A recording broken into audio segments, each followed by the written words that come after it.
Dominant Protector. Credit to the author. 2,711-20. Ang mga pangalan po na nandito ay galing sa mga name generator. Kaya kung meron man pagkakatulad sa mga pangalan ng totoong tao o lugar, ito ay tunay na hindi sinasadya. Detalyadong paliwanag ni Boss Bale, ang sinaunang kaldero na ginamit ni Shenlong para magpino ng daan-daang mga gamot at tableta ay nag-ipon ng chi ng hindi mabilang na mga espiritual na gamot sa loob ng libu-libong taon. Sinasabing kaya nitong magpino ng walang katulad na mga divine pill. Ang tunay ay nawala noon pa man, ngunit ang aming tagapagtatag, si Zhang Lijiu, ay nagkaroon ng replika ng Shenlong na kaldero kahit na ito ay tunay na naipasa sa pamamagitan ng kaldero. Maraming Pildores na masters, at hindi mahina ang kapangyarihan nito. Ano? Ganon kalakas. Nagsimulang magsisi si Terence matapos marinig ang mga salita ni Boss Bale. Hindi niya alam kung ano iyon at kung gaano iyon kahalaga, kaya hindi na lang niya ito pinansin. Ngunit ngayon, napagtanto niya na napalampas niya ang isang malaking pagkakataon. Sinusubukan pa rin ni Terence ang kanyang makakaya upang makahanap ng isang third-grade cauldron, ngunit hindi man lang siya makahawak sa isang mystic first-grade replica ng Shenlong cauldron. Oo, sayang. Si Boss Bale ay walang masyadong pakialam sa larawan sa mga kamay ni Terence. Ang kaldero ay nasira ng hindi na naayos, kaya paano kung ito ang tunay na bagay? Ngunit ang inaalala niya ay ang replica na ginamit ni Zhang Lijiu noon na miss niya ito. Kalimutan mo na to. Kung mawala man sa atin, baka hindi natin pag-aari itong medicinal cauldron. Hindi naman masama na makukuha natin kung anong meron tayo ngayon. Sabi ni Terence. Tama ka. Medyo matako ako. Tumango si Boss Bale. Dahil ito ang puntod ng ating ninuno, tiyak na siya ang gumawa ng sarili niyang pag-aayos. Hindi natin siya mapipilit. May iba pa ba akong makukuha? Sabi ni Terence pagkatapos tumingin sa kwarto. Wala nang iba. Iiwan ko rin itong physical test bid dito. Walang kwenta kung bawiin. Casual na ibinalik ni Boss Bale ang bola sa orihinal nitong pwesto. Terence, let's go pay our respects to Zhang Lijiu's ancestor. Sige, sabi niya. Tumango si Terence at tinapik ang ulo ng Skybolt na baboy. Skybolt Pig, pumunta tayo sa main burial chamber para magbigay galang kay Ancestor Zhang Lijiu, okay lang ba? Sa huling pagpunta niya sa puntod, hindi siya pumunta sa main room para istorbohin ang undead ni Zhang Lijiu, pero iba na ang status niya this time. Natural, kailangan niyang sundan si Boss Bale para magbigay galang, at hindi maiiwasang abalahin niya ang amo ng puntod na ito. GG. Tumango ang Skybolt Pig at dinala si Terence, Boss Bale, at Akira palabas ng stone room, naglalakad patungo sa main burial chamber. Sa pasukan ng main burial chamber, pipigilan na sana sila ni Terence sa pagpasok nang bigyan sila ng Skybolt Pig ng babala. Nakatayo siya sa pasukan, umiling-iling at nagpatunog ng GG, senyales na huwag silang pumasok. Maliban kay Boss Bale, parehong naunawaan ni Terence at Akira na dapat mayroong mekanismo sa pangunahing silid ng libing. Matapos buksan ng baboy ang pintong bato, nauna itong pumasok sa pangunahing silid. Gaya ng inaasahan, pamilyar na pamilyar ito sa lugar. Hinawakan nito ang ilang bahagi na hindi masyadong napapansin, saka bumalik sa pinto at tumango sa lahat. GG. Sige, pwede na tayong pumasok. May bitag sa silid, at tinulungan tayo ng Skybolt Pig na isara ito. Paliwanag ni Terence. Oh, nakikita ko. Si Boss Bale ay hindi nakatagpo ng anumang mga bitag o panganib sa kanyang pagpunta rito, at hindi siya isang profesional na Tomb Raider, wala siyang masyadong alam tungkol sa mga bagay na ito. Ngayon lang niya napagtanto na binanggit ito ni Terence. Pumasok silang tatlo sa pangunahing silid ng libingan, at sarado ang pintong bato sa likuran nila. Ito ay isang napakasimpleng pangunahing silid ng libingan. Sa isang sulok ng dingding ng pangunahing silid ng libingan, mayroong isang malaking kabaong. Walang ibang malapit sa kabaong, at ito ay hubad at tila medyo wala sa lugar. Gayunpaman, mayroong maraming mga salita sa mga dingding na bato ng pangunahing silid ng libing. Sinuri ni Terence ang mga ito ay tungkol sa mga karanasan sa buhay ni Zhang Lijiu. Si Terence at Boss Bale ay magalang na nakatayo sa harap ng kabaong, nagbigay galang sa tagapagtatag. Malinaw na nasa sabik si Boss Bale bagamat ang 5 elementong sekta ay may sistema ng pagraranggo para sa mga ninuno, ang pagtayo sa harap ng kabaong ng pinakasikat na tagapagdalisay sa kasaysayan ay nagparamdam pa rin sa kanya. Bumangon mula sa kaibuturan ng kanyang puso ang isang pagmamalaki na pinigilan sa loob ng maraming taon. Noong nakaraan, inisip ni Boss Bale na siya ay baldado at nasaroon ng loob, nagugulin niya ang natitirang bahagi ng kanyang buhay sa isang gulong-gulong estado. Sa oras na iyon, ang tanging layunin niya sa buhay ay makahanap ng isang uri ng kahoy na tagapagmana para sa 5 elemento ng sekta, at ipasa sa kanya ang lahat ng natutunan niya sa kanyang buhay. Talagang walang magawa si Boss Bale laban sa pag-frame at pag-agaw ng kapangyarihan ni Albert. Hindi rin niya mapatunayan ang 5 elementong sekta. Kung gusto niyang umunlad ang 5 elementong sekta, makikipagtulungan lang siya kay Albert at tulungan ang mga masasama. Ngunit pagkatapos makilala si Terence, biglang napagtanto ni Boss Bale na maganda ang kanyang kinabukasan. Ang pagbabalik sa sekta ng 5 elemento, o kahit na muling pamamahala sa sekta, ay hindi isang mahirap na bagay. Ang lahat ng ito ay parang patnubay ng kanyang ninuno, dinala ni Lijo at si Terence sa kanya, na nagbigay sa kanya ng pag-asa. Si Boss Bale ay nanumpa sa kanyang puso na hindi niya pababayaan ang pag-asa ng Grandmaster ni Zhang Lijo.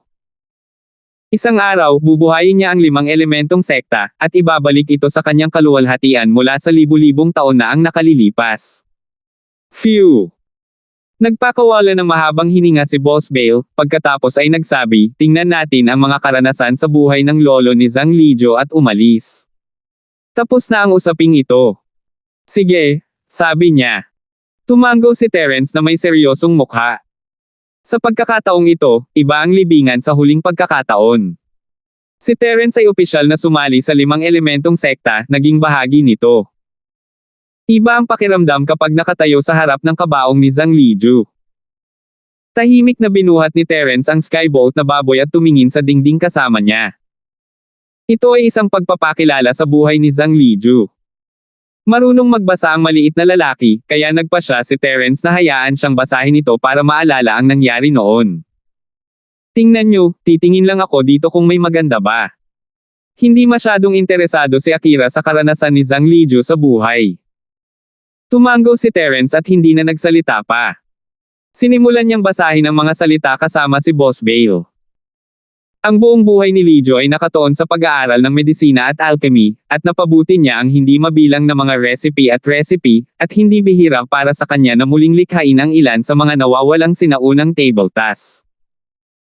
Nawala ang ilang sinaunang table tasks, hindi dahil mahirap pinuhin ang mga ito, o dahil wala na ang mga formula ng tableta, ngunit dahil wala na ang ilan sa mga sangkap sa mga formula ng tableta.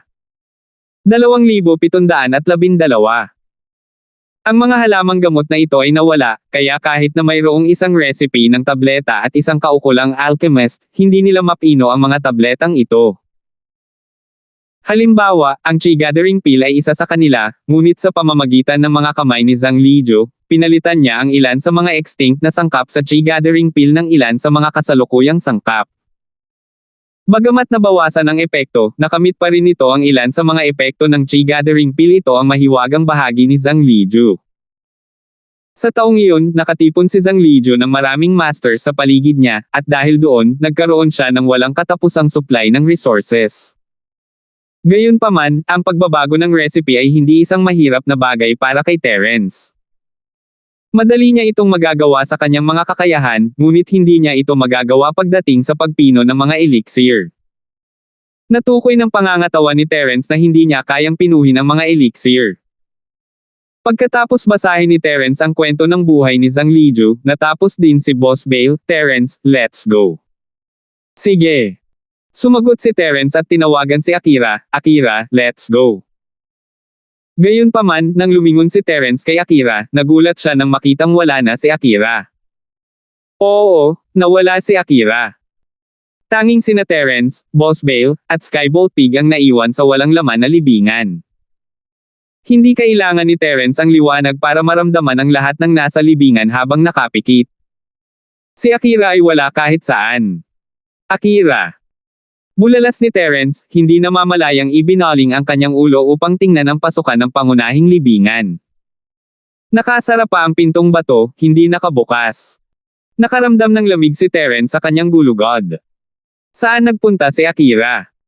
Hindi kaya pinagmumultuhan ang puntod na ito? Paano nawala sa hangin si Akira? Terence, ito ay... Namanhid ang anit ni Boss Bale. Sino ang nasa likod nito?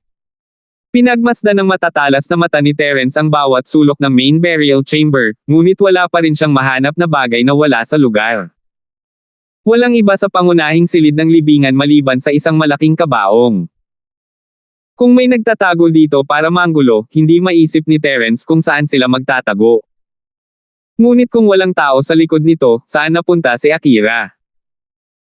Hindi kaya umalis ang Tomb Raider na humipo sa aklat ng mga anekdota at kumuha ng Shenlong Cauldron, ngunit nagtatago sa libingan, naghihintay ng pagkakataon na salakayin si Terence at ang iba pa. Nagsimulang tumulo ang malamig na pawis sa likod ni Terence habang iniisip niya ang posibilidad. Dalawa lang ang posibilidad, isa, ang Tomb Raider ay hindi tao, at iyon ang tanging paraan para mawala si Akira. Ang isa pang posibilidad ay ang taong ito ay napakalakas, marahil ang Sky-class late phase peak. Isang master lang na ganyan ang makakagawa ng ganito sa ilalim ng ilong ni Terence. Ngunit, kahit na ang Sky-class late phase peak ay magkakaroon ng chi fluctuations kapag sila ay lumipat, siya ba ay isang physical practitioner. Ang pangunahing bagay ay hindi naintindihan ni Terence kung paano nawala si Akira sa selyadong libingan kahit na lumitaw ang isang Sky-class master. Siya at ang Sky-class master ay dapat magkaroon ng isang lugar upang itago, tama. Inilibot ng mga mata ni Terence ang silid at sa wakas ay huminto sa kabaong ni Zhang Liju. Master Zhang Liju, patawarin mo sana ang aking kabastusan. Bulong ni Terence sa sarili habang naglalakad patungo sa kabaong. Ito ang tanging lugar sa buong libingan na maaaring magtago ng isang tao. Kung hindi, ang libingan ay isang selyadong silid na bato. Walang paraan na maaaring magtago ang sinuman sa dingding, kisame, o lupa. Ang kabaong lang ang kainahinala. Terence, sinasabi mo na tumakbo si Akira sa kabaong. Tanong ni Boss Bale na may kakaibang ekspresyon habang naiintindihan niya ang iniisip ni Terence. Hindi ko rin alam, pero ito lang ang naiisip kong lugar. Sa buong libingan, saan pa ba pwedeng magtago ang isang tao? Hindi sigurado si Terence, ngunit maaari niyang hulaan. Tama ka, mas mahalaga ang pagliligtas ng buhay. Tumango si Boss Bale kay Terence, na nagpapahiwatig na hindi ito walang galang. Pagkatapos ng lahat, ang mga patay ay hindi kasing halaga ng mga buhay, at maging ang espiritu ng matandang Panginoon sa langit ay hindi sumasang-ayon. Tumango si Terence at naglakad sa harap ng kabaong, handang buksan ito. Bumangon ka. Itataas na sana ni Terence ang takip, ngunit sa kanyang pagtataka, hindi gumagalaw ang takip. Hindi ginamit ni Terence ang sining ng kanyang practitioner, ngunit isa lamang itong takip ng kabaong, gaano kaya ito kabigat. Hindi man lang ginamit ni Terence ang kanyang purong chi, ngunit nagkamali siya sa pagkakataong ito, ang takip ay hindi man lang nagpakita ng anumang senyales ng pag-angat. Itaas ang takip. Inactivate ni Terence ang arts ng kanyang practitioner sa pagkakataong ito, ngunit hindi pa rin gumagalaw ang takip. Nagulat si Terence at nadagdagan ang kanyang lakas, ngunit hindi pa rin nagbubukas ang takip. May mali. Huminto si Terence sa paggamit ng puwersa at nagsimulang mag-obserba ng mabuti. Gusto niyang makita kung ano ang espesyal sa takip, at kung bakit hindi ito nagbubukas sa kabila ng labis na puwersa. Gayunpaman, pagkatapos ng maingat na pagmamasid ni Terence, nagulat siya nang makitang patay na ang takip ng kabaong. Hindi ito mabuksan. Sa madaling salita, ang takip ng kabaong ay isa sa kabaong. It was just that it was carved into the shape of a lead. Bagamat may maliit na agwat sa pagitan ng kabaong at ng takip, kung titingnang mabuti, makikita nila na ang puwang ay inukit. Ang kabaong at ang takip ay malinaw na iisa. Kakaiba kung mabubuksan nila ito. Itong mga kabaong. Patay na ba? Hindi mabuksan. Napansin din ni Boss Bale ang kakaiba. Oo, hindi mabubuksan. Fake. Tumango si Terence, pagkatapos ay maingat na kinatok ang kabaong ng ilang beses, puno ng pagkabigla ang kanyang mukha. Itong kabaong. Matibay. Isa lang itong malaking bato. May Walang buto sa loob. Ano? Nanlaki ang mga mata ni Boss Bale. Hindi niya alam kung ano ang sasabihin sa biglaang pagbabagong ito. Ang dalawa sa kanila ay nagbibigay ng kanilang paggalang sa harap ng isang solidong kabaong na walang anumang buto sa loob ng mahabang panahon. Ano ito? Kung gayon, ang mga buto ni Zhang Liju. Hindi ko alam, ngunit kakaunti lang ang mga posibilidad. Maaaring ang kabaong na ito ay binago at ang tunay na kabaong ay kinuha, o hindi ito ang tunay na puntod ng lolo ni Zhang Liju, ngunit isang peking libingan na ginamit upang lituhin ang mga tao. Sabi ni Terence. Isang peking nicho. Napakaraming magagandang bagay sa loob. Tanong ni Boss Bale, hindi maintindihan kung ano ang nangyayari. Kung walang napakaraming magagandang bagay, paano tayo maniniwala na ito ay isang tunay na libingan? Paano mo maipapasa ang peke bilang ang tunay? Tanong ni Terence. Totoo yun, ngunit kung iyon ang kaso, kung gayon ang anumang random na bangkay ay mas mahusay kaysa sa isang solidong kabaong. Medyo nalilito pa si Boss Bale. 2,713. Iyan na ang huling posibilidad. Huminto si Terence dito, may kakaibang hitsura sa kanyang mukha, Zhang Liju. Hindi siya patay. Ano? Medyo nabigla si Boss Bale sa sinabi ni Terence, tumingin siya kay Terence nang hindi makapaniwala, hindi siya namatay. Ilang taon na ba? Paanong hindi siya patay? Kahit na ang Sky Class Late Phase Peak ay patay na ngayon, tama. Sky Class Late Phase Peak ay theoretically maaaring pahabain ang kanilang mga buhay ng walang katiyakan, ngunit iyon ay sa teorya lamang, ito ay nalilimitahan ng dami ng mga likas na kayamanan at chi na mayroon sila. Nakapagtataka na mabuhay ng 2 hanggang 300 taon, at bihirang makakita ng taong nabubuhay sa loob ng 4 hanggang 500 taon. Karamihan sa mga hindi kaakibat na magsasaka na walang mapagkukunan ay mabubuhay lamang hanggang 100 taong gulang. Siya. Paano kung isa siyang eksperto sa heavenly path? Si Terence ay hindi talaga naniniwala sa pagkakaroon ng makalangit na landas na mga masters noon, iniisip na ito ay isang alamat lamang. Matapos marinig ang mga salita ng leon ng apoy at makita ito para sa kanyang sarili, alam ni Terence na talagang umiiral ang makalangit na landas ng mga masters. Huminga ng malamig si Boss Bale. Sinasabi mo na ang Grandmaster ni Zhang Liju ay hindi patay, at ang libingan na ito ay peke para lituhin ang mga tao. I'm not sure if it's meant to confuse people or not. Hindi ko rin alam ang specific na dahilan. I'm just making a conjecture. Sabi ni Terence. Mabagal na tumango si Boss Bale. Malamang ang hula ni Terence.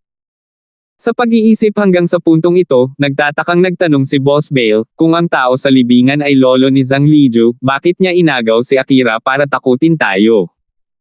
Hindi ko alam, baka hindi siya ang kumuha kay Akira.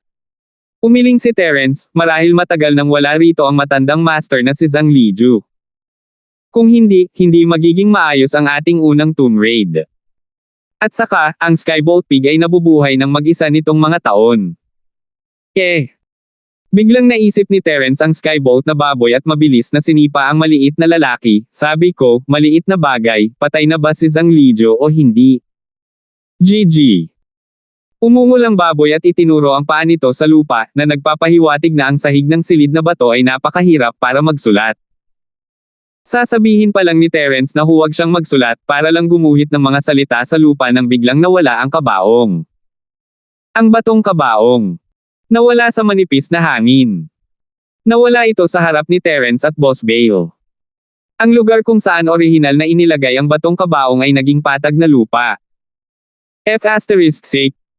Naihihisa na ni Terence ang kanyang pantalon kung hindi siya ganoon katapang. Wala na ang kabaong. At nawala ito nang walang tunog o babala. Bagamat ang mga mata ni Terence ay nasa Skybolt Pig, nakita niya ang kabaong sa gilid ng kanyang mga mata. Walang gumalaw sa kabaong, at nawala ito sa lupa ng ganon-ganon lang. Parang ginseng fruit sa Journey to the West, wala na. Si Boss Bale ay isang matandang lalaki, at siya ay dating pinuno ng sekta ng 5 elemento ng sekta, ngunit kahit siya ay nawala ng hininga. Kung hindi gumaling ni Terence ang dati niyang sakit, namatay na siya sa atake sa puso. Terence. This place? It's too weird. Sabi ni Boss Bale pagkatapos huminga ng malalim. Pero hindi ako makakaalis bago kita mahanap, Akira. How about this, Mr. Bale? Hayaan mo munang ialis ka dito ng baboy ng Skybolt. Iminungkahi ni Terence pagkatapos ng ilang pag-iisip. Tutal, kasama niya si Boss Bale, at wala siyang relasyon sa iyo, Akira. Hindi na kailangang maghintay dito, kaya hinayaan muna siya ni Terence. Paano ko magagawa iyon? Si Boss Bale, gayunpaman, ay umiling. Ako ang iyong guro. Paano kita maiiwan sa oras na ganito? Sige, dito na ako titira. Sige, sabi niya. Hindi nagpumilit si Terence, at sinimulan niyang tingnan ang lupa kung saan dating kinaroroonan ng sarcophagus. Pagkatapos huminahon, nag-isip si Terence ng ilang mahahalagang tanong. Ang pinakamahalagang bagay ay kahit na ang isang Sky Class Master ay dumating dito at kinuha si Akira, bakit hindi siya binigyan ng babala ni Jade ni Terence? Si Akira ay isa sa mga miyembro ng kasalukuyang koponan ni Terence, at ang Jade ay mag-aalerto sa sinuman sa koponan kung sila ay nasa panganib. Ngayong nawala si Akira, hindi na pinaalalahanan ni Jade ang sinuman. Nangangahulugan ba iyon na hindi nasa panganib si Akira? O marahil, si Akira ay hindi nahuli, ngunit iniwan sa kanyang sarili. Ito ang tanging paliwanag na maaaring gumana. Kung hindi, bakit hindi nag-react ang Jade Pendant? Pagkatapos huminahon, nagsimulang mag-obserba ng mabuti si Terence. Ang lupa dito ay hindi mukhang iba sa lupa sa paligid nito, ngunit habang tinitingnan ito ni Terence, mas kakaiba ito. Kung mayroong isang sarcophagus dito, kung gayon dapat mayroong mas kaunting alikabok sa lupa dito kaysa sa kahit saan pa. Dapat ay may balangkas ng isang batong kabaong dito, ngunit walang tao dito. Nangangahulugan ito na madalas na bumabagsak ang alikabok dito. Sa madaling salita, parang hindi pa nailagay dito ang kabaong. Ang silid na bato na ito ay parang isang walang laman na libingan. Gayunpaman, habang hinahanap ito ni Terence, biglang lumitaw ang isang kabaong nang wala saan. Lumitaw lang ito sa harap ni Terence at Boss Bale nang wala sa loob, at sa ibabaw ng kabaong ay nakatayo ang isang tao, ito ay ang nawawalang si Akira. Kahit gaano pa kalakas ang pagtitiis ni Terence, nabigla pa rin siya. Ngunit sa wakas ay bumalik si Akira, na nagpaginhawa kay Terence. Akira, nakabalik ka na sa wakas. Ngayon lang, ikaw. Lalaking magnanakaw, may nakita akong bitag, isang malaking sikreto tungkol sa sinaunang puntod. Napuno ng pananabik ang mukha ni Akira, ang sinaunang libingan na kinaroroonan natin ay nasa unang palapag lamang. Marami pang gusali sa ibaba ng palapag na ito. What? You mean, ngayon ka lang pumunta sa lower level ng Nichu? Nanlaki ang mga mata ni Terence habang hindi makapaniwalang tumingin kay Akira. Ang hindi inaasahan ni Terence ay may iba pang mundo sa ilalim ng libingan. Hindi man lang niya ito inisip noon pa, lalo na si Terence, ngunit ang sikretong ito ay natuklasan ni Akira. Yes, this coffin is not actually a coffin. It's an elevator. Through this elevator, you can go to the lower floor. Siyempre, nagbibigay lang ako ng halimbawa, sabi ni Akira, malamang na hindi gumagamit ng kuryente ang bagay na ito. Sa madaling salita, ang bagay na ito ay isang mekanismo na katulad ng isang hagdan ng teleportasyon, tama ba? Nagulat din si Boss Bale, humahanga kay Akira, paano mo nalaman? Basahin niyo ang mga salita sa dingding, wala akong gagawin. Gusto kong makita kung may anumang bagay na mahalaga sa puntod na ibabalik. Nahihiyang sabi ni Akira. 2,714. At pagkatapos, natuklasan mo ang sikretong ito. Si Terence ay puno ng paghanga. Tila ang pagpapabalik kay Akira sa libingan ay isang matalinong pagpili. Kung siya mismo ang pumunta dito, hindi niya napag-aralan ang kabaong, at hindi niya malalaman ang sikreto ng pag-angat. Ito ay totoo lalo na para sa nakaraang aklat si Terence ay aalis na kasama si Boss Bale, ngunit nalaman ni Akira na may mali. Tila talagang isang propesyonal si Akira, no wonder binayaran ng matandang Hei ang napakataas na halaga para kunin siya, isang dalubhasa sa mga mekanismo sa paglutas, para sumama sa kanila. Oo, akala ko makakapagbukas ako ng secret mechanism, pero hindi ko inaasahan na makakahanap ako ng elevator. There's a whole new world down there, and there are a lot of things for women. Sabi ni Akira. Oh, Bababa tayo at titingin. Labis na curious si Terence tungkol sa espasyo sa ilalim ng libingan, ngunit nag-aalala siya na si Boss Bale ay hindi gustong pumunta. Sige, sabay na tayo. Na-curious din si Boss Bale, naghinala siya sa solidong kabaong na ito. Paano kung tama si Terence, at si Zhang Lijo ay hindi patay? Baka doon sa baba. Kung makikita niya ang Grandmaster ni Zhang Lijo sa kanyang sariling mga mata, si Boss Bale ay magiging labis na nasasabik. Tapos tumayo tayong lahat sa ibabaw ng kabaong, ay activate ko lang ang mekanismo. Tumango si Akira. At kaya, si Terence, Boss Bale, Akira, at Skybolt Pig ay tumayo sa ibabaw ng kabaong. Diniin ni Akira ang dingding, at ang kabaong ay nagsimulang bumaba ng mabilis, ngunit ito ay napakatatag. Walang impact, at sobrang tahimik na hindi man lang maramdaman ng mga tao ang paggalaw ng kabaong. Hindi napigilan ni Terence ang kanyang dila sa pagtataka.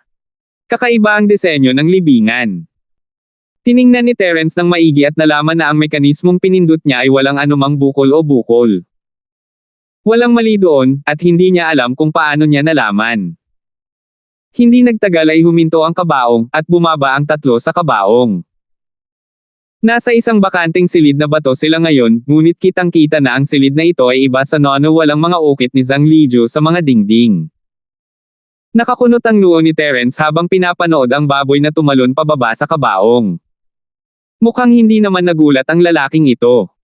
Pwede bang? Skybolt Pig, alam mo na ba na may underground space dito? Ibinaba ni Terence ang kanyang ulo at tinanong ang Skybolt na baboy. GG. Walang magawa ang baboy, ngunit tumango pa rin ito. Bakit hindi mo sinabi kanina? Pinandilatan ni Terence si Skybolt Pig, hindi ba ito humihingi ng gulo? Kung alam niya ng mas maaga, siya ay pumunta upang siyasatin ang puntod sa unang pagkakataon na siya ay dumating. Bakit siya maghihintay hanggang sa ganitong oras? Oink oink. Ginamit ng baboy ang kanyang mga paa sa harapan upang ikumpas ang isang bagay, na para bang sinusubukan nitong ipagtanggol ang sarili. Isulat mo sa lupa gamit ang iyong mga kuko. Hindi maintindihan ni Terence ang sinasabi nito dahil masyadong komplikado ang kahulugan. Sinabi ni Master na hayaan ang kalikasan na kunin ang kurso nito. Ito ang mga salitang isinulat ng baboy ng Skybolt. Let's go with the flow. Naunawaan ni Terence ang gustong sabihin ni Lijo, parang gustong ipaubaya ni Lijo ang lahat sa tadhana. Tadhana ang nagdala sa kanya sa libingan at pinahintulutan siyang kunin ang mantle ni Terence. Mas mabuting hayaan na lang ang mga bagay sa agos at hindi pilitin ang anuman. Sinunod ng Skybolt na baboy ang kanyang dating Master's Will at hindi sinabi kay Terence na may isa pang anta sa ibaba ng puntod. Walang dahilan si Terence para sisihin siya. Kalimutan mo na, tingnan natin ang paligid. Akira, wala namang panganib dito diba? Tanong ni Terence kay Akira. No, I didn't. Umiling si Akira, pero hindi ako nakalayo. Nilaybot ko lang ang lugar at bumalik. Nawala na naman yung kabaong. May problema ba? Biglang itinuro ni Boss Bale ang sulok ng dingding kung saan inilagay ang kabaong at nagtatakang nagtanong. Nag-isa na naman ang kabaong. Ayos lang. Umiling si Akira, may mekanismo dito, maaari mong kunin ang kabaong para sunduin kami anumang oras. Oh! Tumango si Boss Bale. Napaisip siya, paano pa ba aakyat doon si Akira? Sabay na umalis ang tatlo sa kwartong bato. Pinilit ni Terence na maglakad sa harapan dahil may early warning function ang kanyang Jade. Maaari siyang mag-react kaagad kapag may panganib. Munting baboy, sumama ka sa akin. Kung may panganib, maaari mong harapin ito ng maaga. Ayaw mo akong mamatay, hindi ba? Sinipa ni Terence ang Skybolt na baboy, sinasabi ko nga, nasa Earth class mid-phase peak ako ngayon. Ilang oras na lang bago ko marating ang Sky class. Kapag nangyari iyon, kaya kitang itaas sa Earth class late phase peak. Kung ayaw mo ng ganitong lakas, magpanggap ka na lang na wala akong sinabi. GG. Naglalaway ang Skybolt Pig matapos marinig ang mga salita ni Terence. Paulit-ulit siyang tumango, senyales na siya na ang bahala. Si Terence ay lubos na nasisiyahan sa saloobin ng baboy na skyboat, kaya't ang lalaki at baboy ay nauna upang galugarin ang landas, kasama sina Akira at Boss Bale na sumusunod sa likod. Sabay silang tatlo na umalis sa kwartong bato. Pagkalabas ng silid na bato, isang malaking hall ang nakita. Napakaluwag noon. Bagamat tinawag itong bulwagan, ito ay parang isang larangan ng pagsasanay sa martial arts para sa paglilinang. May pahingahang lugar sa gilid ng bulwagan, at sa paligid ng bulwagan, may tatlo pang silid bukod pa sa silid na bato na kanilang pinanggalingan. Itong lugar. Ito lang ang meron. Sabi ni Terence, nagulat habang nakatingin sa bakanteng hall. Ibang-iba ang sitwasyon dito sa inaasahan niya. Ito ay tulad ng isang pinalaking bersyon ng isang 4 na silid tulugan na bahay. Oo, iyon lang ang mayroon ako. Tumango si Akira, pumunta ako sa pinakamalapit na kwarto, parang kwarto ng babae. Oh, kwarto ng babae. Hindi pwede. Tanong ni Terence, natigilan. Si Zhang Lijo ay medyo playboy.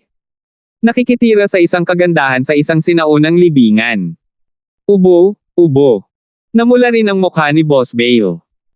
Pakiramdam niya ay hindi magandang Sir-on ang founding master sa kanyang likuran. Skyboat Pig, anong nangyayari? Sino ang babaeng ito? Lumingon si Terence sa baboy. Sinabi ni Zhang Lijo na gusto niyang hayaan ang kalikasan, ngunit ngayong nahanap na ni Terence ang problema, at gusto ng Skyboat Pig na mag-level up, hindi niya ito pinansin. Nagsimula siyang magkwento na para bang naghahandog siya ng isang kayamanan. Si Zhang Lijo ay may 2 asawa sa kanyang buhay, ang master ng Ice Palace, ang Ice Fairy, at ang master ng Snow Valley, ang Snow Fairy. Sila ay magkapatid. 2,715. Dito silang lahat nakatira, kaya may mga women's supplies dito.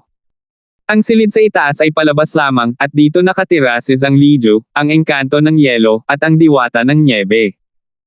Nagpatuloy ang baboy sa pagsusulat. Oh, ang Sect Master. At ang Snow Valley's Valley Master. Nanlaki ang mga mata ni Terence, hindi niya alam kung sino ang Valley Master, ngunit ang Sect Master ng Ice Palace. Hindi ba yun ang founder ng Candy Girl? Oo, sila rin ang nagtatag ng Ice Palace at Snow Valley. Dahil ang isa sa kanila ay may apelyido, Benson, at ang isa ay may apelyido na, Baker, tinawag silang, Ice Fairy, at Snow Fairy. Mula ngayon, lahat ng nagmana ng posisyon ng Sect Master ay susundin ang apelyido na ito kahit ano pa ang dati nilang pangalan. Paliwanag ng baboy. Itong si Zhang Lijo. Bagay talaga siya. Patay na ba talaga sila, Skyboat Pig? Tanong ni Terence, humanga. Dahil may tirahan dito at may teleportation ladder, ibig sabihin matagal na silang nakatira dito. Si Master at ang 2 babae ay Sky-class late phase peak, sa limitasyon ng kanilang buhay kahit si Zhang Lijo ay hindi kayang suportahan silang tatlo ng mga kayamanan na mayroon siya, kaya nagpasya silang tatlo na magtayo ng isang sinaunang libingan na iniisip ang alinman sa tagumpay o kamatayan, upang pumunta sa paghihiwalay at makahanap ng isang paraan upang masira ang Sky-class sa tuktok ng langit, magagawa nilang ituloy ang maalamat na kawalang kamatayan kung mabaigo sila. Natulog silang tatlo sa libingan na ito.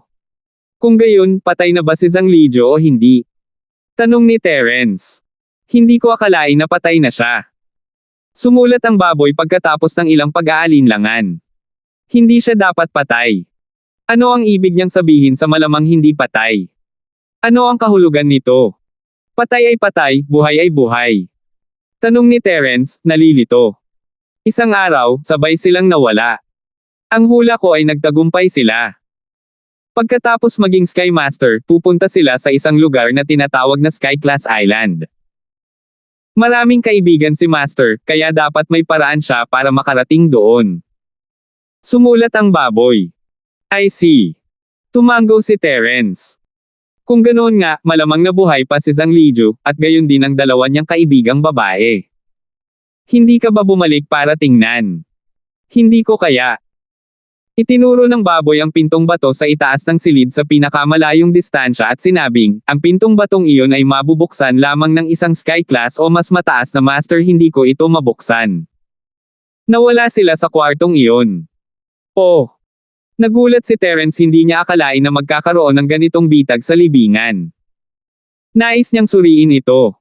Tingnan muna natin yung pinto. Tumango ang baboy at nanguna. Hindi alam ni Akira kung ano ang magiging on-boss na si Bale ay maayos, dahil ito ay negosyo ng kanilang sekta, ngunit walang ideya si Akira kung ano ang isinusulat ng Skybolt Pig. Dumating silang tatlo sa pintuan ng bato sa pinakamalayong dulo, at gaya ng inaasahan, nakakita si Terence ng isang linya ng mga salita sa tabi nito. Pinasimpleng recipe para sa gininto ang core ng landas ng langit. Sky Class Late Phase Peak, maaaring buksan ng Mystic First Level Refiner ang pintong ito. Heaven Daw Gold Core. Tiningnan ni Terence ang mga salita sa dingding sa gulat at bumaling sa Skybolt Pig, ano ang isang langit daw Golden Core. Ang Sky Class Late Phase Peak ay maaaring maging Sky Class pagkatapos itong kunin. Sa tingin ko, pinag-aaralan ni Master ang paglikha ng ginintoang core ng landas ng langit, at ang dalawang ginang ay nag-sparring sa larangan ng pagsasanay araw-araw, sinusubukang humanap ng paraan upang makapasok sa landas ng langit. Paliwanag ng baboy. Hindi ba ito masyadong kahanga-hanga at mahiwagang? At ang sikretong ito ay talagang natuklasan ni Terence if, pagkaraan ng ilang panahon, si Terence ay talagang naging isang Sky Class Late Phase Peak Master, hindi ba siya magiging invincible pagkatapos uminom ng isang Heaven's Path Pill? Siyempre, hindi kasama dito ang Sky Class Island, maraming Sky Path Practitioner doon, at ang pagiging invincibility ni Terence ay limitado lamang sa sinaunang antas at sa 5 elementong sekta. Kaya, ang tagapagtatag ay talagang gumawa ng gininto ang core ng landas ng langit. Kakaiba rin ang ekspresyon ni Boss Bale. Ayon sa mga alingaw-ngaw sa sekta, ang ninuno ni Zhang Lijiu ay umalis sa sekta upang hanapin ang paraan upang gawing gininto ang core ang landas ng langit, at wala nang balita tungkol sa kanya mula noon. Noong panahong iyon, maraming tao ang tumawa sa kanya at sinabing hindi ito makatotohanan at maaari rin niyang subukan ang kanyang makakaya upang makapasok sa landas ng langit.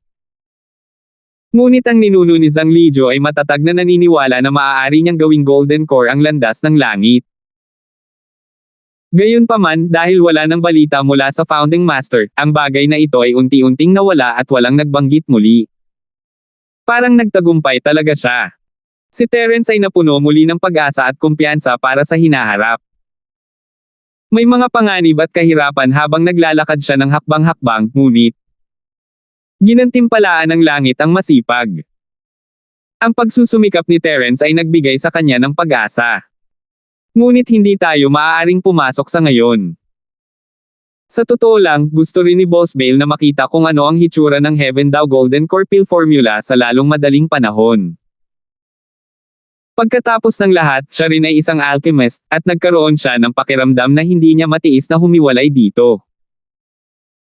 Bukod pa rito, ang idolo at layunin ni Boss Bai noon ay ang Grandmaster ni Zhang Lijiu, ngunit isang aksidente ang sumire sa kanyang pangarap.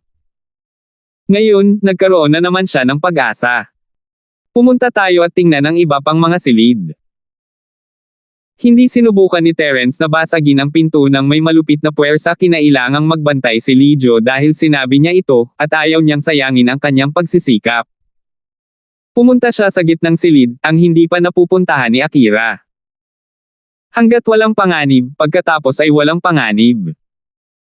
Gayunpaman, sa paghusga mula sa mga aksyon ng baboy, walang panganib sa lahat. Maingat na binuksan ng baboy ang mekanismo ng pintong bato, at bumukas ang pintong bato. Ito ay isang silid para sa mga armas. Sa dingding ng silid, mayroong isang malaking rack, at sa rack ay may 3 armas. Oo, mayroon lamang 3 armas, walang higit pa, walang kulang. Maliban doon, walang ibang tao sa silid, ngunit may katuturan si Lijiu, Ice Fairy, Snow Fairy, lahat sila ay Sky Class Late Phase Peak Masters, at maliban sa pag-ibig, lahat sila ay nakatutok sa paghahangad ng martial arts. Wala silang ibang pag-aaralan maliban sa armas.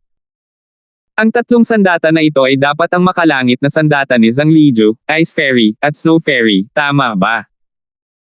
Tanong ni Terence habang nakatingin sa mga sandata sa dingding. 2,716.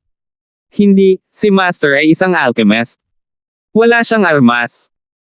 Kung kailangan mong magsalita tungkol sa isang sandata, ito ay ang replika ng sinaunang banal na artifact, ang Shenlong Cauldron, na nawala mo dati. Umiling ang baboy at isinulat, ang tatlong sandata dito ay lahat ay pagmamay-ari ng engkanto ng yelo at ng diwata ng nyebe. Ang engkanto ng yelo ay may 2 sandata, at ang diwata ng nyebe ay may 1. Gayunpaman, magkatulad ang kanilang mga pamamaraan sa paglilinang ng kaisipan at mga pisikal na katangian. Ang kanilang mga sandata ay pawang uri ng mga sandata ng tubig, kaya magagamit ang mga ito. Nakikita ko. Tumango si Terence at naglakad palapit sa display rack. Gaya ng inaasahan, 2 sa mga sandata ang may salitang, yellow, at ang isa naman ay may salitang, snow. Kahit na ang sandata na ito ay hindi gaanong nagagamit kay Terence, gusto pa rin niya ito para sa kanyang sarili. Ang 2 sandata na ito ay pagmamay-ari ng Ice Palace, at kung maibibigay niya ang isa sa mga ito kay Trixie, magiging masaya siya, tama ba? Para sa isa pa, maaari niyang ibigay ito sa batong Candy Girl, ngunit kung matalino lang ito para ibalik ito kay Trixie. Walang gaanong gamit si Terence para sa mga armas sa lambak, wala siyang kakilala doon, ngunit kukunin muna niya ang magagandang bagay.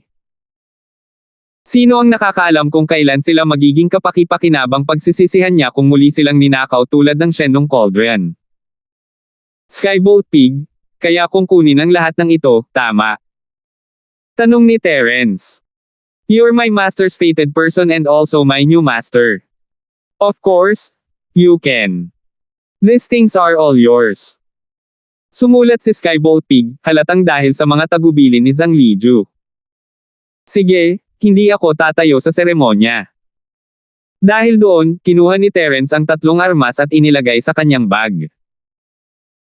Hindi niya alam kung ano ang mga ito o kung anong kapangyarihan ang mayroon sila, ngunit nagpasya siyang kunin muna ang mga ito. Ngunit, hindi ba siya masyadong matako? Nilinggan niya sina Boss Bale at Akira, gusto mo. Isa akong alchemist, bakit ako gagamit ng Heaven Grade Divine Weapon? Umiling si Boss Bale na may mapait na ngiti. Ang aking sandata ay isang medicinal cauldron din. Pagkatapos ay ibibigay ko sa iyo ang totoong Shenlong Caldero. Tanong ni Terence. Nakangiting umiling si Boss Bale. Hindi na maaayos ang bagay na iyon. Ito ay walang silbi. Collectible lang yan. Terence, dapat ingatan mo. Baka balang araw ay magiging kapaki-pakinabang ito. Sayang ang pagbigay sa akin. Sige, paano ka, Akira? Patuloy na tanong ni Terence. Hindi ko nga alam kung anong heart technique ang linangin ko. Walang kwenta kahit gusto ko. Sasabihin ko sa'yo kapag kailangan ko. Umiling si Akira. Kahit matako siya, ayaw niya ng mga armas na walang silbi sa orphanage. Pagkatapos ay pumunta tayo sa kabilang silid na bato at tingnan kung ano ang nangyayari. Tumango si Terence at pumunta sa huling kwarto kasama sina Boss Bale, Akira, at Skybolt Pig. Siyempre, nandoon na si Akira. Pagkapasok sa kwarto, nakita ni Terence ang isang napakalaking kama. At kaya, ang puso ni Terence ay nagsimulang magpantasya ito si Zhang Liju, isa talaga siyang playboy, natutulog sa kaliwat kanan ng mga babae. Sa hitsura nito, ito ang lugar kung saan talagang nagpapahinga si Zhang Liju at ang 2 babae. Ang puntod sa itaas ay isa lang talagang sinaunang Michu. Malamang na ginugol ni Zhang Liju ang lahat ng kanyang oras sa pagsasaliksik ng golden pill ng landas ng langit, at hindi nagsagawa ng iba pang pananaliksik sa iba pang mga table tasks, kaya ang mga bagay sa itaas ay walang silbi. Narito, may malaking dibdib na maraming ginto at pilak na mga hairpin at alahas. Maaari ko bang dalhin ang mga ito? Tumingin si Akira kay Terence na may pag-aalinlangan. Hindi alam ni Terence kung dapat niyang alisin ang mga bagay na ito. Ang Sky Grade na sandata ay isang bagay, ngunit ito ang mga personal na accessories ni Madam Zhang. Medyo hindi makatwiran ang pag-alis sa kanila, tama ba? Si Boss Bale, sa kabilang banda, ay narinig na ni Terence ang tungkol kay Akira, at iginagalang niya ang babaeng ito. Tumango siya, kami ni ay parehong mula sa 5 elemento ng sekta, at ang mga bagay ng Grandmasters ang Ligyo at ng 2 Grandmaster, na mga ina ay kabilang sa 5 elemento ng sekta, kaya maaari mong kunin ang anumang gusto mo. Dahil umalis sila nang hindi dinadala ang mga bagay na ito, nangangahulugan ito na ang mga bagay na ito ay hindi masyadong mahalaga at hindi dapat maging kapaki-pakinabang sa kanila. Totoo yun, tumingin muli si Terence sa Skybolt Pig at napagtanto na tila walang pakialam ang maliit na lalaki. Parang hindi na talaga siya importante. Ngunit sa pag-iisip tungkol dito, si Zhang Liju, Ice Fairy, at Snow Fairy ay lahat ay hinahabol ang makalangit na daw, kaya ang mga bagay na ito ay talagang hindi mahalaga. Kung gayon, alisin mo ito. Sige. Masayang binuksan ni Akira ang kanyang bag at inilagay ang lahat ng ginto at pilak na alahas dito. Maaaring ibenta ang mga bagay na ito sa magandang presyo. Pagkatapos mag-impake ni Akira, sinabi ni Terence, Teacher Bale, alis na tayo. Oras na para umalis. Sige, sabi niya. Tumango si Boss Bale, masayang masaya akong malaman na maaaring buhay pa ang Grandmaster ni Zhang Liju. Kung makakabalik siya para bisitahin ang 5 elementong sekta, naniniwala ako na pipigilan ni Albert at ng iba pa ang kanilang sarili. Hehe, kung payag siyang bumalik, matagal na siyang bumalik. Hindi na siya naghintay hanggang ngayon. Walang gaanong pag-asa si Terence. Tama ka, let's go. Pagkatapos magsalita ni Boss Bale, tumungo ang iilan sa stone room na una nilang narating. Diniin muli ni Akira ang dingding, at hindi nagtagal, lumitaw ang kabaong sa silid. Sanay na ang lahat, at hindi mo na kailangang pinindot ang mekanismo ang kabaong ay kusang gumalaw, bumalik sa pangunahing silid sa susunod na antas. Ngayon, nakakasigurado siya na walang panganib dito. Ang mga nakarating sa sinaunang libingan ay malamang na umalis noon pa man. Lahat ng alalahanin niya ay para lang sa wala. Tinatakot lang niya ang sarili niya. Habang papaalis siya sa libingan, medyo interesado si Terence sa physics testing orb. Buti na lang kung tutuusin at ayaw niyang manako ito, dapat ba nating kunin ang butil na ginagamit din sa pagsubok ng pangangatawan? Ayaw munang kunin ni Boss Bale, pero naisip niya na baka may pumasok at magnakaw nito, kaya nag-alinlangan siya at sinabing, kung kailangan mo, maaari mo itong dalhin. Kung gayon, kunin mo silang lahat. Tumango si Terence. Pagkatapos ng lahat, gusto niyang subukan ang mga katangian ng ibang tao, tulad nina Cheryl at Yasi. Nangako si Terence na tutulungan silang makahanap ng angkop na sining ng practitioner, ngunit hindi niya alam ang kanilang pisikal na katangian. Ngunit, kahit na alam niya, hindi basta-basta magpapalagay si Terence na tutulungan niya silang mahanap ang kanilang sining.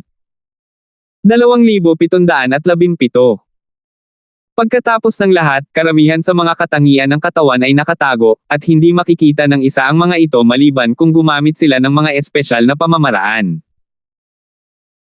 Ang isang malaking katangian ay maaaring hatiin sa maraming mas maliliit na katangian, tulad ng batong-bato ng puso ng yelo ng candy na mga buto ng jade, ang malamig na katawan ni Trixie, ang malamig na katawan ni Ice Palace Tita Queen, at iba pa.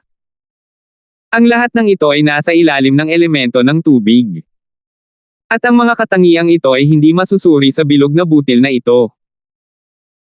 Maaari lamang nitong subukan ang mga pangunahing katangian, kaya maaaring mayroong isang sitwasyon kung saan ang paraan ng paglilinang ng isip ay hindi tumugma ng maayos. Gayunpaman, sa bilog na butil na ito, palagi niyang nalalaman ang ilang direksyon sa paglilinang. Sa 5 attribute, yung water attribute lang ang mas komplikado, yung iba okay pa. Kinuha ni Terence ang butil at iniwan ang puntod kasama si Boss Bale at Akira. Ito ay isang maayos na paglalakbay, at hindi sila nakatagpo ng anumang panganib o mga hadlang.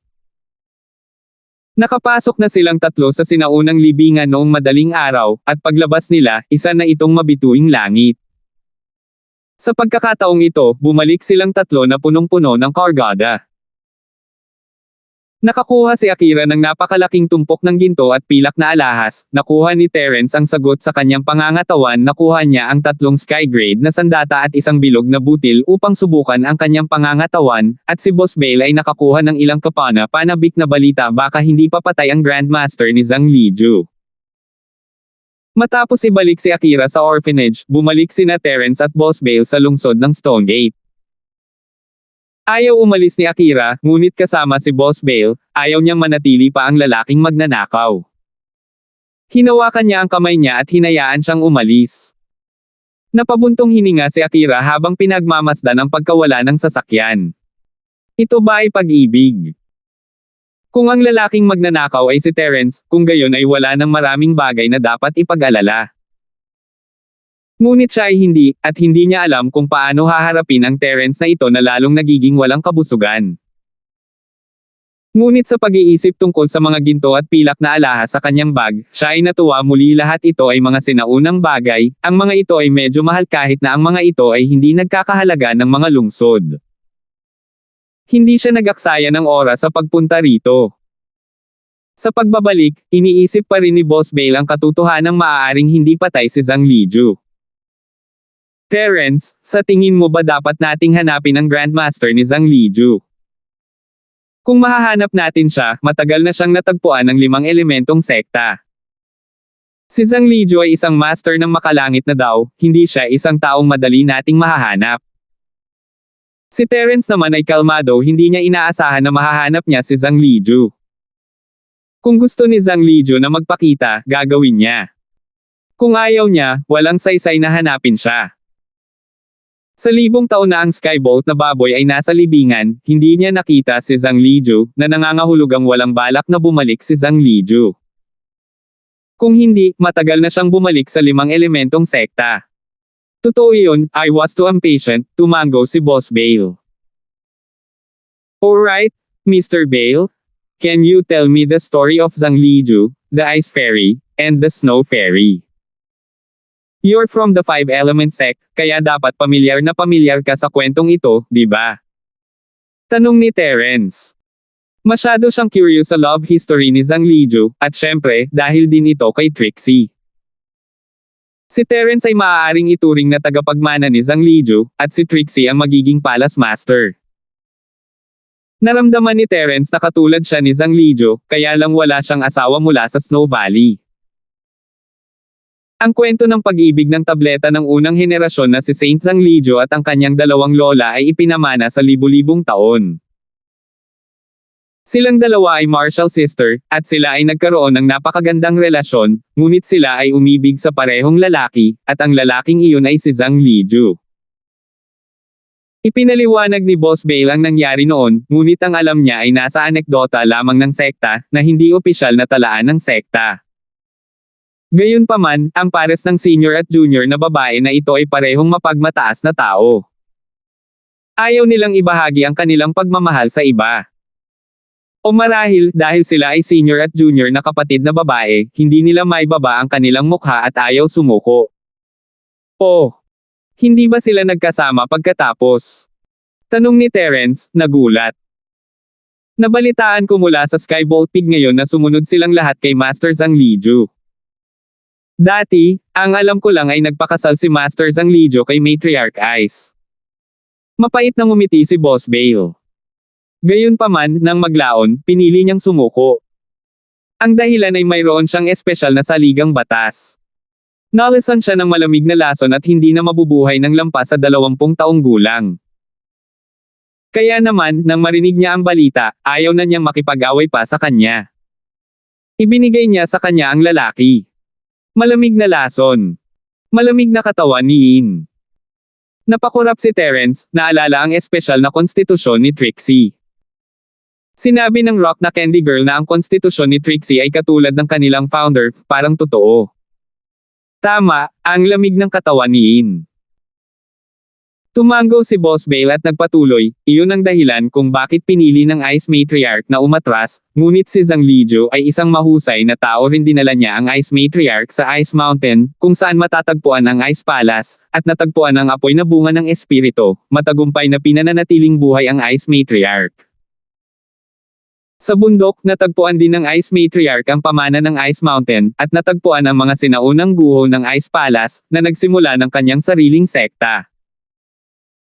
Ngunit nang hina ng husto ang kanyang katawan pagkatapos kumain ng prutas, hindi na talaga siya dapat kumuha nito. Ito ay epektibo lamang kapag siya ay nasa chi deviation, at ito ay nakakapinsala kapag kinakain niya ito ng normal. Kaya kahit na siya ay naging Sky Class late phase peak, ang kanyang katawan ay hindi masyadong maganda, at si Zhang Lijiu ay maaari lamang gumawa ng Ice Heart Jade Bone Pills para sa kanya. Saka lang siya hindi magkakasakit. So, hindi namatay ang Ice Matriarch, at hinanap sila ng Snow Matriarch. Hindi maiwasang magtanong ni Terence. Hindi. Sabi nga sa records na nakita ko dito, since sinabi na ng matriarch na susuko na siya, with her proud personality, how could she could lower her head? Umiling si Boss Bale. At saka, gustong kalimutan sila ng asawa ni Master. Kaya, itinatag niya ang Snow Valley at ang walang pusong pamamaraan. Walang awa na diskarte. Napakurap si Terence. Tama, gaya ng ipinahihiwatig ng pangalan, ang tinatawag na heartless spell ay nangangahulugan na ang taong naglilinang nito ay iiwan ng emosyon at wala ng pagmamahal. Para siyang Ice Mountain, mahirap lapitan. Hindi tama. Kung naging iceberg siya, anong klaseng sitwasyon ang makikita natin ngayon? Medyo problemado si Terence kay Boltpig ay hindi makapagsinungaling, nagbago ang isip ni Master Benzen. At pagkatapos ay muli silang nagsama. Nangangahulugan ba iyon na nawala ang bisa ng kanyang walang emosyong sining? Paano ako makakalusot sa makalangit na daw noon? 2,718. Hindi ko alam, baka may nangyari pagkatapos noon, at bumalik siya sa tabi ni Zhang Lijiu, ngunit hindi ko alam ang eksaktong dahilan. Sabi ni Boss Bale, mukhang silang tatlo ay sumakay sa Sky Class late phase peak ng magkasama at humakbang sa landas ng langit, namumuhay sa buhay ng isang celestial couple. Pwede bang masira ang diskarteng walang puso? Medyo nalilito pa rin si Terence, nakakamangha na magustuhan pa rin niya si Zhang Lijiu pagkatapos mag-practice ng walang emosyong manual. Ito. Sinong nakakaalam? Baka may mali sa alamat, sabi ni Boss Bale. Tumango si Terence. Iyon lang ang paliwanag. Sa paanan ng bundok sa lambak na may nyebe, natagpuan ng isang nagpapatrulyang disipulo ang isang Jeep Wrangler na dahan-daang lumilipat sa hanay ng lambak ng nyebe. Nang mapansin niya ang sitwasyong ito, agad na pumunta ang nagpapatrulyang disipulo sa harapan ng sasakyan ng Wrangler at iniabot ang kanyang kamay, senyales na huminto ang Wrangler. Ito ang hangganan ng Snowy Valley. Kung ikaw ay manlalakbay o adventurer, mangyaring huminto. Bagamat ang mga salita ng nagpapatrulyang disipulong ito ay parang magalang, naglalaman ito ng hindi mapaglabanan na kamahalan. Ito ang Snow Valley. Gulat na napatingin si Joralyn sa nagpapatrulyang disipulo. Walang tao sa daan dito, at halos maisip niya maling lugar ang napuntahan niya. Sa mundong ito ng yelo at nyebe, ang taong ito ay nakasuot lamang ng puting walang linyang damit. Hindi ba siya nilalamig? Sabi ni Willa, nagulat. Bumaba ako at titingnan. Sabi ni Jacob pagkababa niya ng sasakyan. Gayunpaman, naramdaman ni Jacob ang malamig na hangin na umiihip sa kanyang mukha nang bumaba siya sa sasakyan.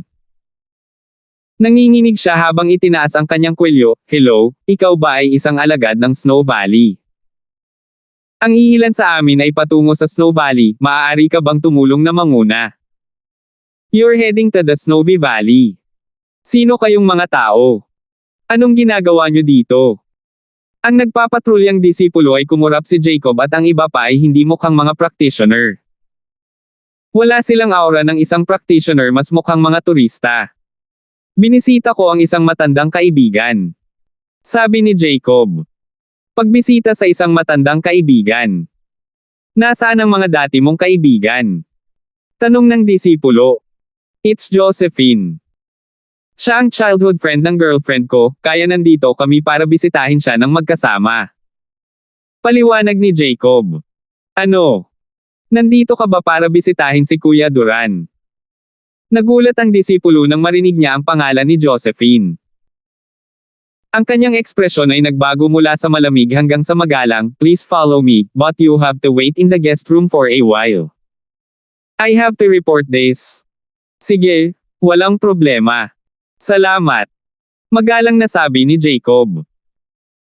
Si Josephine ay medyo mayabang dito, ngunit hindi gagawing mahirap ni Jacob ang mga bagay para sa mga normal na disipulong ito.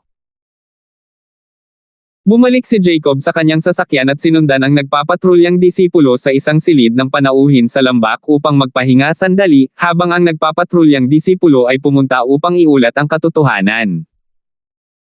Siyempre, hindi siya magsusumbong kay Josephine, kundi sa Grand Elder. Bagamat mataas ang posisyon ni Josephine sa lambak, ayaw ng Grand Elder na maapektuhan ni Terence ang pagsasanay ni Josephine. Kaya, ang sinumang pumunta rito para hanapin si Josephine ay kailangang dumaan sa pagsusuri at pag-aproba ng Grand Elder. Nahanap ng mga nagpapatrulyang disipulo ang Grand Elder sa pamamagitan ng Elder na naka-duty, si Elder Zhang. Tama, ang naka-duty ngayon ay si Kuya Zhang pa rin. Gayunpaman, bagamat mabuting tao si Elder Zhang, hindi siya nang ahas na lantarang suwian ang utos ng Grand Elder. Sinasabi mo na ang tatlong tao sa labas ay mga kaibigan ni Josephine. Matapos marinig ng Grand Elder ang ulat mula sa nagpapatrulyang disipulo, sumimangot siya. Isang lalaki at dalawang babae. Hindi kaya narito muli sina Terence, Cheryl, at Yasi. Elder Zhang, sumama ka sa akin para tingnan. Kung sila, hayaan mo silang bumalik ng direkta. Oo, Grand Elder. Mabilis na sabi ni Elder Zhang. At kaya, pumunta ang Grand Elder at Elder Zhang sa guest room at nakita sina Jacob, Jorlyn, at Willa. Nakahinga ng maluwag ang Grand Elder hanggat hindi si Terence. Natatakot siya na si Terence ay mag-udyok kay Josephine na umalis sa lambak at huminto sa paglilinang, at iyon ay isang malaking kawalan para sa kanya.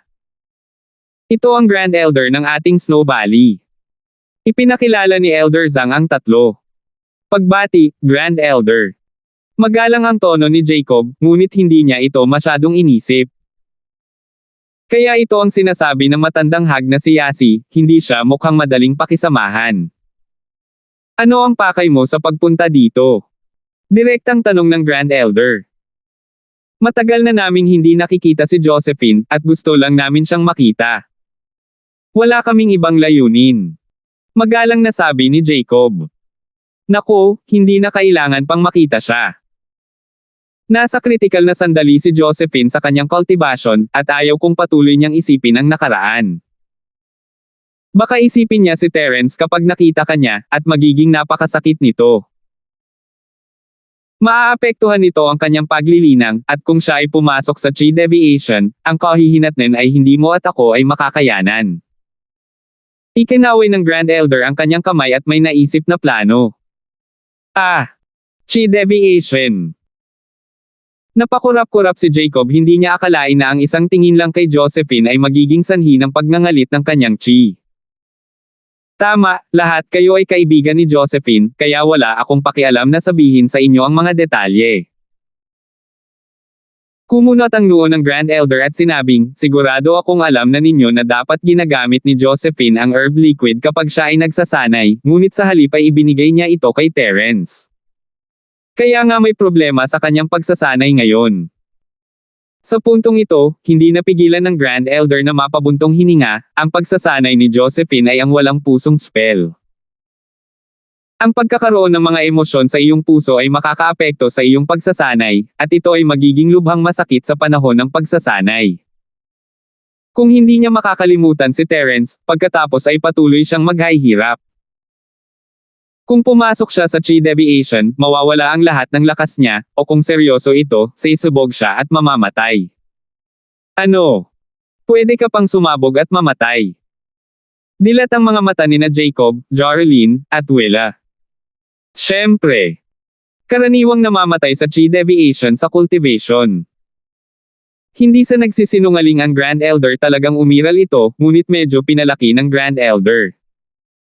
Ang tagapagtatag ng sekta, si Grandmaster Baker, ay lumikha ng walang emosyong sining sa ilalim ng ganitong uri ng sakit. Hindi siya sumabog at namatay, ngunit lumaki siya sa sakit na iba sa sitwasyon ni Josephine. Hindi siya nagkaroon ng pag-ibig, ngunit si Josephine. Gayunpaman, ang sitwasyon ng pagtatanim ng dalawa ay magkatulad. Hindi sisubog at mamatay si Josephine. Sa karamihan, siya ay nasa sakit at ang kanyang pag-unlad ay magiging mas mabagal. Ako. Nag-aalangan si Jacob. 1719. Sa pinto ang isang babaeng disipulo na naglilingkod sa kanya. Elder Duran, sinabi ng Grand Elder na bumisita ang ilan sa mga dati mong kaibigan. Oh, yung dati kong kaibigan. Nagulat si Josephine. Maaaring sina Cheryl at Yasi. Nasasabik si Josephine sa pag-iisip kung narito sila, darating din ba si Terence? Oo, naghihintay ang isang lalaki at dalawang babae sa guest room. Gusto ng Grand Elder na puntahan ka. Sabi ng babaeng alagad. Okay, pupunta ako ngayon. Tuwang-tuwang sabi ni Josephine. Isang lalaki at dalawang babae dapat sina Terence, Cheryl, at Yasi. Si Josephine ay nagmamadaling lumabas ng silid at pumunta sa guest room na ikinagulat ng babaeng disipulo. Si Josephine ay isang tahimik na tao na hindi mahilig magsalita. Ang tanging ginagawa niya araw-araw ay paglilinang. Bakit siya excited ngayong araw? Gayunpaman, ito ang problema ni Josephine. Hindi siya makapagtanong bilang isang babaeng disipulo. Tahimik lang siyang nakasunod sa likod. Mabilis na pumunta si Josephine sa guest room. Naghihintay na sa pinto ang Grand Elder at Elder Zhang. Nang makita si Josephine, sinabi ng Grand Elder, Elder Duran, nasa loob ang dati mong kaibigan. Hindi nakita iistorbohin pa. Dahil doon, lumabas siya ng silid kasama si Elder Zhang na ikinagulat ni Josephine. Nandito si Terence, magiging komportable ba siya na hayaan siyang makilala si Terence ng mag-isa? Nawala ang mga hinala ni Josephine nang pumasok siya sa silid hindi sina Terence, Jacob, Jorelyn, at Willa. Gaman si Josephine hindi katakataka na napakatahimik ng Grand Elder. Kung talagang nandito si Terence, papayag ba siya na makita siya? Hindi mapigilan ni Josephine na sampal ang kanyang noo habang iniisip niya ito. Ngumiti siya ng mapait. Masyado siyang nag-aalala. Sina Cheryl at Yasi si Terence upang tulungan siya. Paano niya naiisip siya? Jacob? Jorelyn? Willa? Kayo na. Gayunpaman, labis ding nagulat si Josephine nang makita sila. Nainis siya kamakailan.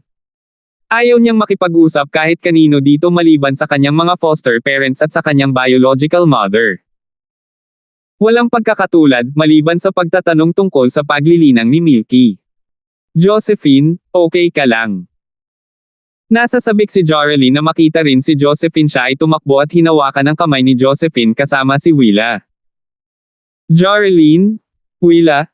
Okay lang ako. Anong ginagawa niyo dito? Nagulat din si Josephine bakit nandito silang tatlo. 1720. Una, na-miss ka nina Jorelyn at Willa at gusto kanilang makita. Pangalawa, hiniling kami nina Cheryl at Yasi na puntahan ka. Hindi ka nila makontak, kaya gusto nilang tanungin ko kung kumusta ka. Nag-aalala sila. Ang mga mata ni Josephine ay napuno ng kalungkutan at pag-alala. Miss ko na rin kayo, miss ko na sina Cheryl at Yasi. At lalo kong nami-miss si Terence, pero alam kong nakatadhana kami ni Terence na hindi magkasama. Kumusta siya? Okay ka lang? Hindi na hinintay ni Josephine na marinig ang tungkol kay Terence. Boss. Magaling siya. Hindi alam ni Jacob ang sasabihin.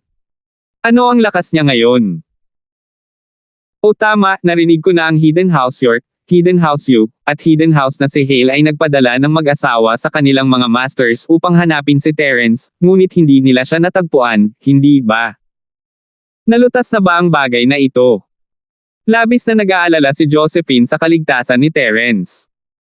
Noong una siyang dumating sa Ice Palace, maaari pa rin niyang kontaken si Cheryl paminsan-minsan, ngunit pinutol ng Grand Elder ang lahat ng pakikipag-ugnayan sa labas ng mundo. Hindi niya alam kung ano ang nangyari. Alam niyang ayos lang si Terence, ngunit hindi pa rin siya mapalagay. Hidden House York. Hidden House Hale. Hidden House U. Ngumiti si Jacob at umiling, malakas na ang boss ngayon. Wala na siyang pakialam sa mga bahay na ito. Ang Hidden House Han, Hidden House na si Pai, at Hidden House na si Fuller ay lahat na niyang followers ngayon, at kaya niyang patayin ang Sky Class Early Phase Master sa ilang segundo lang. Ano? Mapapatay ni Terence ang Sky Class Early Phase Master sa ilang segundo. Ano ang lakas niya noon? Sky Class Mid Phase and above na siya. Ang mga mata ni Josephine ay napuno ng hindi paniniwala at pananabik. Hindi, Earth Class Mid Phase peak lang ang boss, pero napakalakas niya, maaari niyang patayin ang Sky Class Early Phase sa ilang segundo. Dahil doon, sinabi ni Jacob kay Josephine ang lahat ng ginagawa ni Terence. Si Josephine, sa kabilang banda, ay nakikinig ng buong interes, nagtatanong ng ilang maliliit na tanong paminsan-minsan. Tuwang-tuwa siyang marinig na napakalakas na ni Terence ngayon, parang hanggat hindi nakikialam si Terence sa sinaunang sekta, hindi siya sasaktan ng nakatagong antas ng kapangyarihan.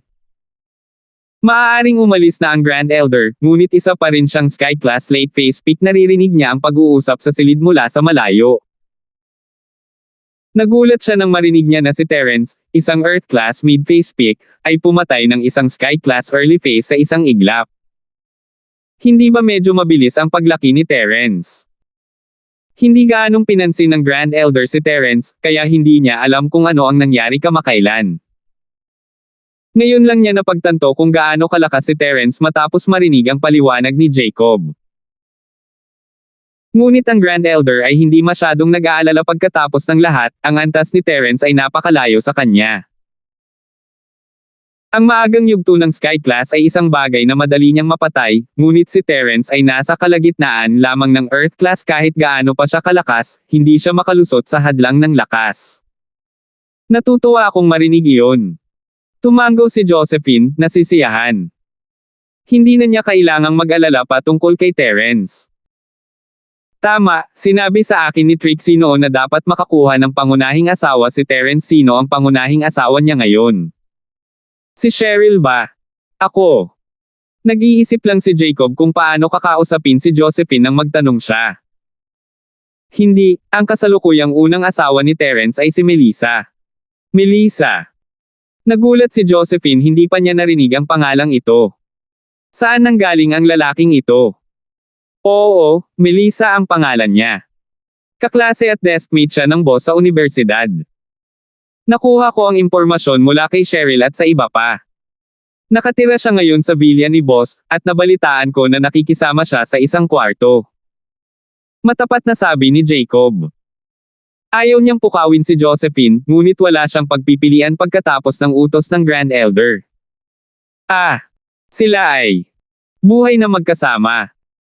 Narinig ni Josephine ang balita at ang hitsura ng pagkalungkot ay sumilay sa kanyang mukha. May bago ba siyang nagustuhan? Hindi naman siya ang unang babae niya. Gayunpaman, gumaan ang pakiramdam ni Josephine. Sa kabutihang palad, hindi siya si Terence. Kung hindi, paano niya ililigtas si Terence? Kung may nangyari sa pagitan nila ni Terence kanina, dito pa ba siya magsasanay? Gagamitin pa ba ito ng lambak bilang kondisyon para iligtas si Terence? Halatang hindi. Kahit na hindi alam ni Josephine kung sino si Melissa, o kung paano nagkakilala sina Terence at Melissa, ngunit dahil sina Cheryl at Yasi ay parehong sumang-ayon dito, tiyak na walang problema sa kanyang karakter. Ito ay ideya ni Trixie, tama. Sa tingin ko sinabi niya sa iyo ang tungkol dito. Nagsalita si Jacob matapos makita kung gaano kagulo si Josephine. And, I know, it's fine. Terence and I are not meant to be, hindi na kami magkikita. As long as masaya siya, yun lang ang mahalaga. Ngumiti si Josephine. Josephine, mabuti naman at naiintindihan mo ito. Dahil pinili mo ang lugar na ito, dapat mong pagtuunan ng pansin ang iyong pagtatanim. Sabi ni Willa. Naiintindihan ko, huwag kang mag-alala, hindi ako impulsive at irrational na tao. Hindi na ako ganoong kamangmang batang babae, hehe. Naisip ni Josephine ang panahong natakot siya na hindi siya gusto ni Terence, at itinapon ang kanyang telepono sa lupa. Pakiramdam niya ay talagang inosente siya noon. Narinig ng Grand Elder ang pag-uusap mula sa malayo at labis siyang nasiyahan dito. Dahil sa sagot ni Josephine, nakahinga siya ng maluwag, tila maaari nang manatili si Josephine dito at maglinang ng kapayapaan mula ngayon, nang hindi na kailangang mag-alala tungkol sa anumang aksidente. Josephine, bakit ang lamig ng pakiramdam mo? Ito ba ang kinahinatnan ng paglinang ng walang pusong spell? Si Jorelyn ay hindi kasing saya niya noong una silang nagkita na pagtanto niya na medyo hindi natural si Josephine, kahit na naging napaka-friendly niya sa kanila. May malamig na aura sa kanya na nagpapalayo sa kanya ng mga tao, parang isang bloke ng yelo. Oo, Jorelyn, napansin mo. Walang magawang ngumiti si Josephine, ganito ang hitsura ng walang awa na mga taktika.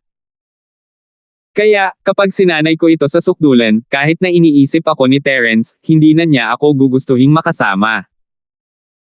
May hindi natural na aura sa aking katawan na nagpapalayo sa mga tao ng 1,000 milya. Ayaw ng mga tao na mapalapit sa akin. I see. Tumingin si Willa kay Josephine ng may simpatiya. Hindi niya maintindihan kung bakit gagawin ni Josephine ang napakalaking sakripisyo para kay Terence. Ganyan ba talaga kalakas ang kapangyarihan ng pag-ibig? Salamat po at sinamahan ninyo ako, ingat lagi mga master.